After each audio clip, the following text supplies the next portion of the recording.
Olá pessoal, sejam muito bem-vindos a mais uma aula do curso de Álgebra Linear para Machine Learning. E hoje a gente vai falar sobre matriz de identidade e matriz inversa, que são dois conceitos bem importantes na matéria de álgebra linear.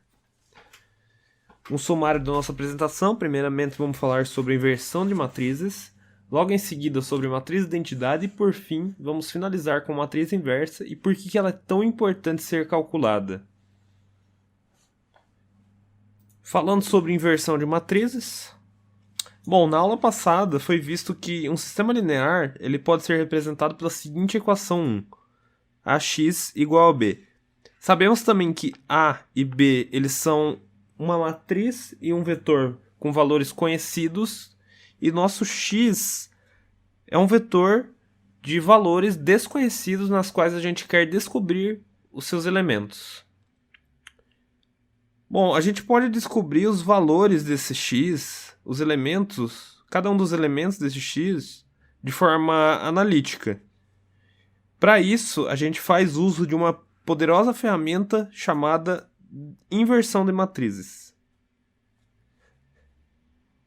Para fazer isso, primeiramente, a gente necessita definir o conceito de matriz identidade. Bom, que vai ser apresentado para vocês logo em seguida. Uma matriz de identidade é aquela que não altera o valor de um vetor quando esse vetor é multiplicado por essa matriz. E a matriz de identidade ela é dimensionalmente quadrada, ou seja, a quantidade de linhas e de colunas da nossa matriz de identidade ela é equivalente. Denotamos uma matriz de identidade de ordem n, ou seja, ela tem n linhas e n colunas, e ela é denotada por I subscrito n, em que a nossa matriz de identidade de ordem n está no conjunto dos números reais na n por n, ou seja, ela tem n linhas e n colunas. Em sua essência, elas respeitam a seguinte propriedade: para qualquer vetor x que a gente possa definir, e esse vetor x, seus elementos pertençam ao conjunto dos números reais, então a matriz de identidade multiplicada por x é o próprio x. Então a definição de uma matriz de identidade é que quando eu multiplico ela por qualquer vetor x, esse vetor ele não altera o seu valor. Ele não altera o valor dos seus elementos. Então essa é a principal definição de uma matriz de identidade. Para definir a estrutura de uma matriz de identidade, a gente tem que considerar que todos os elementos da diagonal principal possuem o valor 1. Fora da diagonal principal, todos os elementos possuem o valor 0. Aqui alguns exemplos de como podemos definir os valores de elementos de matriz de identidade. Bom, uma matriz de identidade de ordem 2, ela possui a seguinte estrutura. Uma matriz de ordem 3, ela possui a seguinte estrutura. E uma matriz de identidade de ordem 4, ela possui a seguinte estrutura. Reparem que todas são quadradas, ou seja, a quantidade de linhas de cada uma é igual à quantidade de colunas. E todos os elementos da diagonal principal são 1, enquanto que os outros elementos são 0.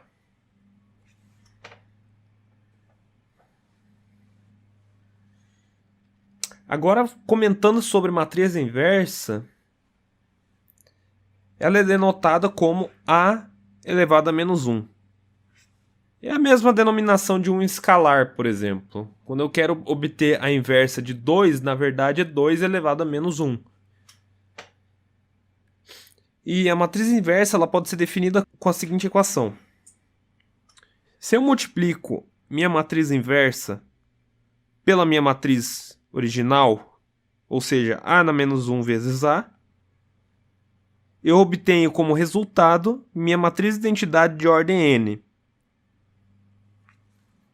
Então, tomando como base a equação ax igual a b, a gente pode fazer algumas manipulações algébricas para se obter um modelo que possa resolver os valores das variáveis do meu vetor x de forma analítica.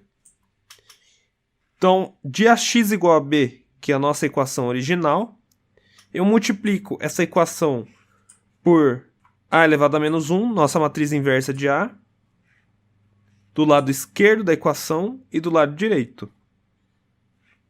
Sabemos que a matriz inversa multiplicada pela matriz original, ela é igual à matriz identidade.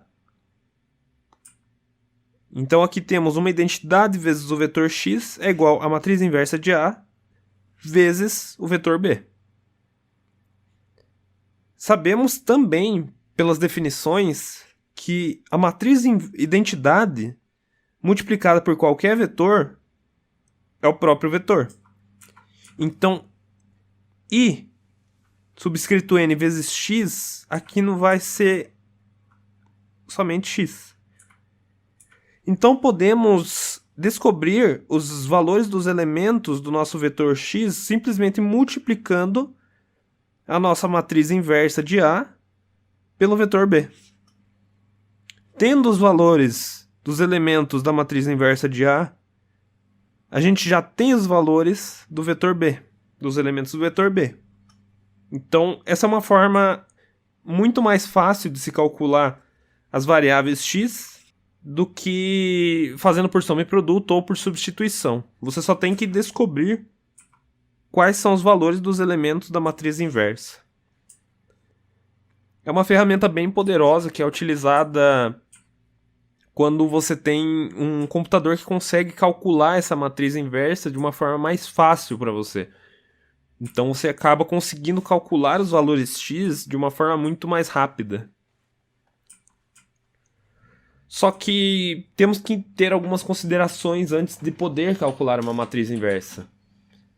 Uma das considerações é que nem todas as matrizes possuem uma inversa. E as condições de existência de uma matriz inversa vão ser mostradas nas próximas aulas. Só que com ela, as equações lineares podem ser resolvidas de forma mais fácil pelos valores dos elementos de A inversa e B.